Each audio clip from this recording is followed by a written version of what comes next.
Welcome to GROFT the Grid. If you are joining us after watching the video on the trellis raised planter box, then thanks for watching again.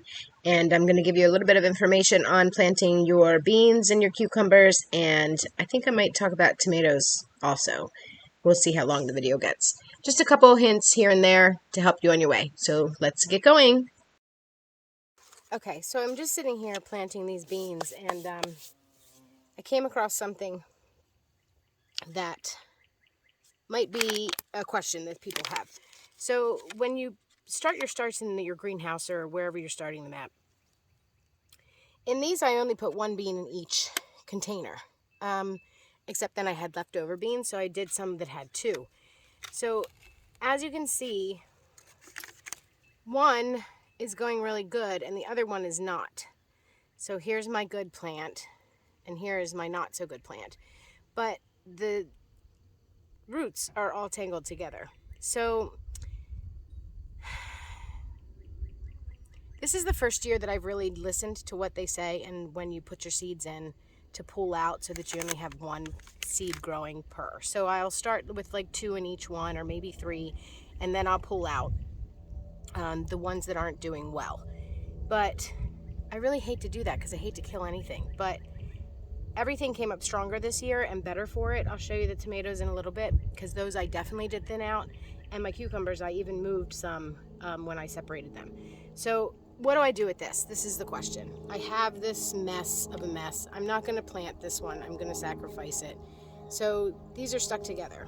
The easiest way I found to do it, and I'm going to sacrifice my drink to show you, as I don't have a bucket of water out here and the water's not turned on yet, is to just sort of drop them in the water and squish them around so that the dirt all comes off. And then hopefully, well, that one worked really easily, they'll just pull apart like that. So that's the easiest way I've found to separate out roots. I do have a double down here. Maybe I will do that one too, because this one is definitely more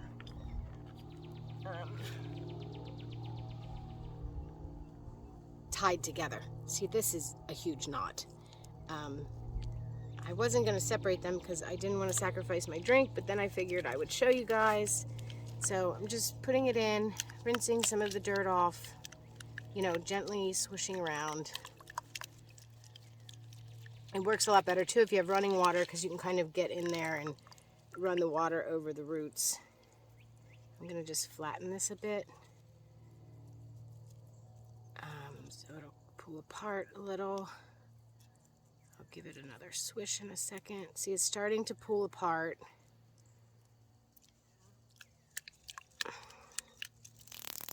Probably in shock because the water is cold because I was drinking it. Okay, see, we're getting better. I just want to be gentle because I don't want to lose any of my roots. These have rooted really well. This top part is going to be a mess.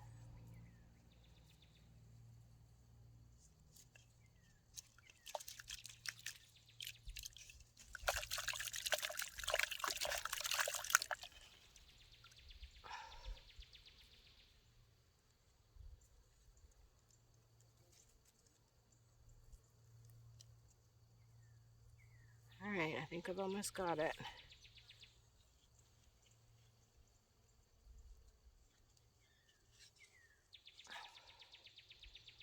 Okay, that's most of it. I just have this one last section that is being a little complicated. Just gently pulling, gently, and there. So that pulled them both apart, and they look pretty good. I don't think I lost that many. And I'll put that one back over here where it was, and I'll plant that one. And that's good because those both came up really strong, even though they were sharing a container. Just make sure you get all of your roots tucked back into the dirt. And if you wanted, if your dirt that's in your container is much different than the dirt they're going into, you could take a little bit of that and put it in the hole with the roots, just so they don't have so much of a shock from the change in dirt. So I have an empty thing. And this was just dirt from the pile out here anyway that I used. I just kind of filled a bucket with the dirt from that pile you saw earlier and went ahead and screened it a little bit so it didn't have the big chunks of mulch in it. So my dirt is topsoil that we got delivered. I got a truckload of half topsoil and half mulch, and I just had them dump it together. They brought it together, so I only had one delivery fee, and they dumped it together. So that pile it's like mostly mulch on the left and mostly dirt on the right, but it's pretty well mixed. You know, a little bit of mulch in with the dirt, which is good. And then I'm hoping I can get some of the mulch out eventually and just use it to mulch over in my flower bed, which is a work in progress. Maybe we'll show you that one day when things are blooming and looking better. I'm going to give this one a little bit of dirt just because the dirt they're coming out of is really wet from the watering system in the greenhouse, which I will show you in another video. And that's just a little trick for separating out roots when you're planting your vegetable starts. If you had two in the same container, how to separate the roots out easily without doing any damage. I've not really done beans before, and I know I'm planting them close together. So again, if I have to come in and separate them out, I will. I really have learned this year that sacrificing one or two, you know, to save a really good one seems to be working very much better. So I'll take you over and show you the tomatoes and the cucumbers and how when I separated them out, they did a lot better too. Okay, here's another little trick that I do. So I've been keeping this basket with me. I don't know if you guys are going to be able to see this, and honestly, I don't feel like standing up to move the camera around. Popsicle stick. Sharpie marker. I do this more for my flowers so that each flower, like if I'm planting bulbs, I have a stick next to each bulb. I mean, that gets to be a lot when you order, 40 bulbs, but I lose them otherwise and I don't know if they come up. So just because I don't have a sign for this garden yet, Ivy helps me to paint the garden signs. I'm just going to write on here beans. And actually, I'm going to make two because I have 3 plants left over that I'm going to offer to my neighbor. So, I don't know if she wants them, but... So I can stick one in there. And then, so I keep all that in my little basket. I also have this. And I have an extra digger in case someone comes along that wants to help out. Doesn't happen very often unless Ivy's here. And I keep a flashlight. I have some other popsicle sticks that are colored. I just happen to have them, so they're in here. I keep a pair of scissors in here. And the flashlight's for rooting around in the Connex if I can't see. So, clear spray paint. Give it a shake, shake, shake. And then I'm just going to very lightly, where are you guys at? You're there. Spray beans.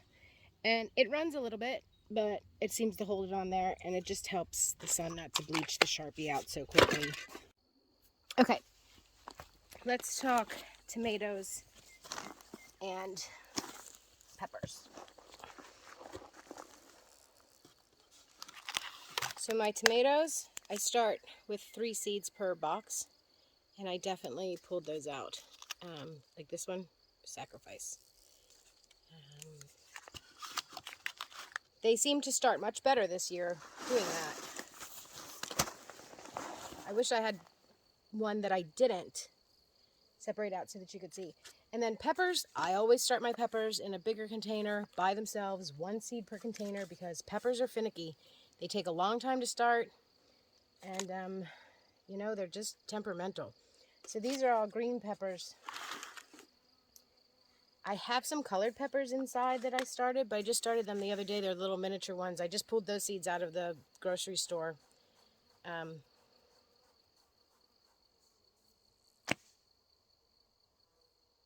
Peppers that I bought. I just started them yesterday, so we'll see if those grow.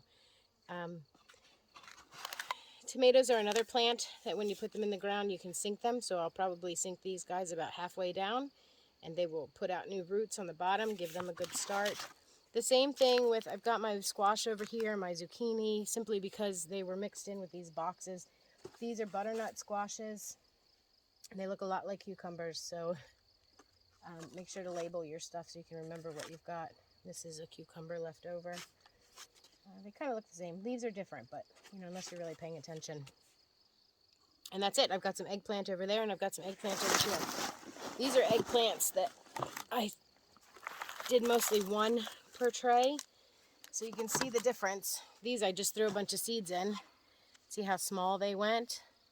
And these are one per tray, so sitting in the same spot in the greenhouse, these look better to me. Actually, I've got 2 in some of these trays too. I don't know what to do with eggplant, so if you got any good eggplant recipes, link them below. We might have eggplants.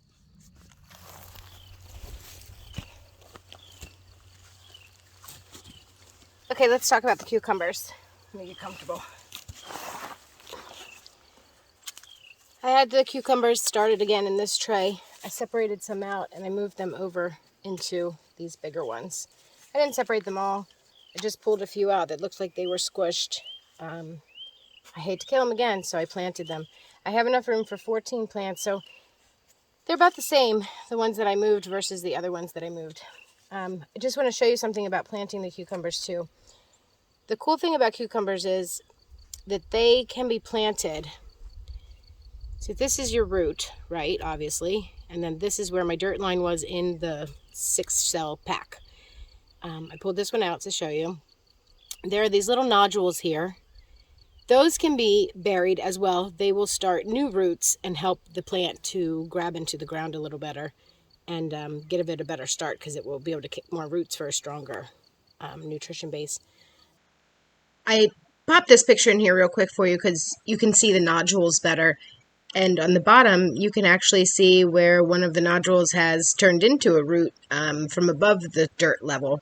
It went ahead and kicked a root off and reached down for dirt. So you can go ahead and plant your cucumbers almost all the way up to where the first set of leaves comes out, which are actually called cotyledon.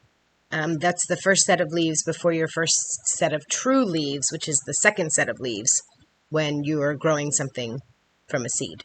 I'm going to do the same thing as I did over there on the beans. I'm going to put 1 per fence bay. I might have to thin them out a bit as we go through the summer, and we'll see how it goes. So that'll give me 14 cucumber plants in this trellis box. 14 cucumbers and 14 beans. Hopefully my little setup here works. I'll update you as the summer goes. Okay, thanks for watching. Don't forget to like and subscribe. That was beans and cucumbers on a trellis box. Hit the little notification so you don't miss any updates on how this works out. It's getting late, so I've got a million things to do today.